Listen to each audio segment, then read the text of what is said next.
GPSC દ્વારા યોજાનારી પીઆઈની પરીક્ષા માટે રાજ્યભરમાંથી 1.49 લાખ વિદ્યાર્થીઓ પરીક્ષા આપીને કોરોના મહામારી બાદ પહેલીવાર રવિવારે યોજાનારી જીપીએસસીની પરીક્ષામાં અમદાવાદમાંથી 22,000 વિદ્યાર્થીઓ પરીક્ષા આપી હતી।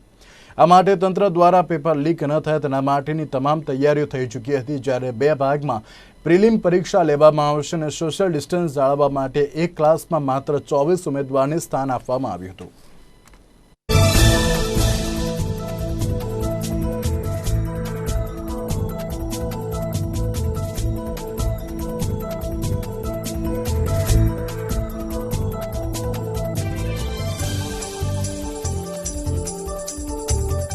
કોરોના કાળ બાદ આજે પ્રથમ વખત જે જીપીએસસીની પરીક્ષા છે તે યોજાઈ રહી છે। અમદાવાદની વાત કરીએ તો અમદાવાદમાં જે પ્રકારે અલગ અલગ સેન્ટરો ઊભા કરવામાં આવ્યા છે, જ્યાં તમામ પ્રકારની જે કોવિડ ગાઈડલાઈન છે તેનું પાલન કરવામાં આવી રહ્યું છે। જે ઉમેદવારો આવી રહ્યા છે પરીક્ષા આપવા માટે તે તમામને સેનિટાઇઝિંગ કર્યા બાદ જ અંદર પ્રવેશ આપવામાં આવી રહ્યો છે। એટલે કે જે પ્રમાણે કોરોના મહામારી વચ્ચે આ જે પરીક્ષા યોજાઈ રહી છે તેમાં તકેદારીના ભાગરૂપે તમામ વ્યવસ્થા કરવામાં આવી છે। આપણી સાથે સ્કૂલના પ્રિન્સિપલ છે, એમની સાથે વાત કરીશું।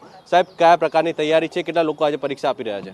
ટોટલ અમારા સેન્ટર પર વિજયનગર શાળામાં 240 વિદ્યાર્થીઓ છે એને એલોટ કરવામાં આવ્યા છે। એક બ્લોકની અંદર 24 વિદ્યાર્થીઓ છે અને સંપૂર્ણ ગાઈડલાઈન જે મુજબ સેનિટાઇઝેશનથી માંડીને માર્ક્સ માંડીને જે પણ ગાઈડલાઈન કહેવામાં આવી છે એને ફોલો કરવામાં આવી રહી છે। કઈ કઈ જેવી વસ્તુઓ છે જેમાં ધ્યાન રાખવામાં આવશે અને વિદ્યાર્થીઓ માટે કઈ રીતની સૂચના છે? ઉમેદવારો માટે ખાસ કરીને સોશિયલ ડિસ્ટન્સિંગ જાળવવાથી માંડીને ખાસ કોઈપણ પ્રકારના ઇલેક્ટ્રિક ગેજેટ છે એ સ્વાભાવિક રીતે એલાઉડ નથી।